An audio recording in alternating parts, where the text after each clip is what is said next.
Alors que le Commonwealth Day rassemblait près de 2000 congrégations à l'abbaye de Westminster ce lundi 13 mars, la Grande-Bretagne s'apprête à célébrer une toute autre fête, celle des mamans.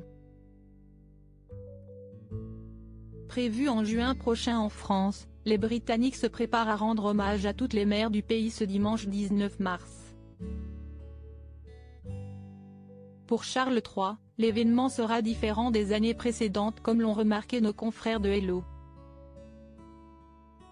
Pour la première fois, les célébrations se feront sans la reine Elisabeth II, décédée en septembre 2022. Depuis son accession au trône, l'ex-prince de Galles n'a pas manqué d'honorer la mémoire de sa mère.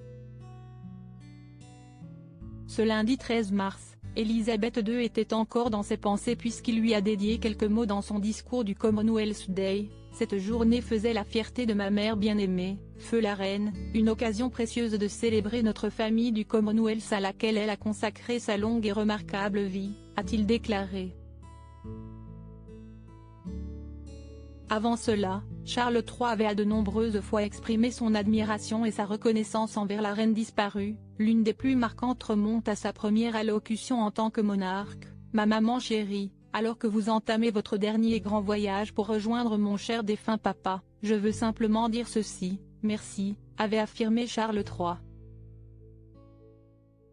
Supérieur à Charles III, du prince héritier au roi d'Angleterre, revivez les grands moments de sa vie et d'instants de complicité mère-fils pour la fête des mères 2022. Charles III, encore prince de Galles à l'époque, avait partagé des clichés le montrant très complice avec Elisabeth II.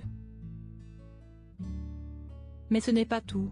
Pour honorer les mamans comme il se devait, la reine consort Camilla et sa mère, Rosaline de Cubitchamp, décédée en juillet 1994, apparaissaient tout sourire en photo sur le compte Twitter de Clarence House.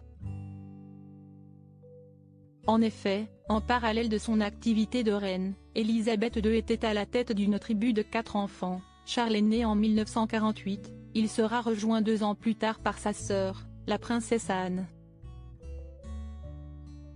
En 1960 et en 1964, Anne de Roudyork et Édouard d'Édimbourg voyaient le jour. Le 6 mai prochain, Charles sera couronné à l'abbaye de Westminster, à Londres. Pour clôturer l'événement historique, les célébrations seront suivies d'un jour férié le lundi 8 mai outre-Manche. Article écrit en collaboration avec 6 médias. Crédit photo, agence.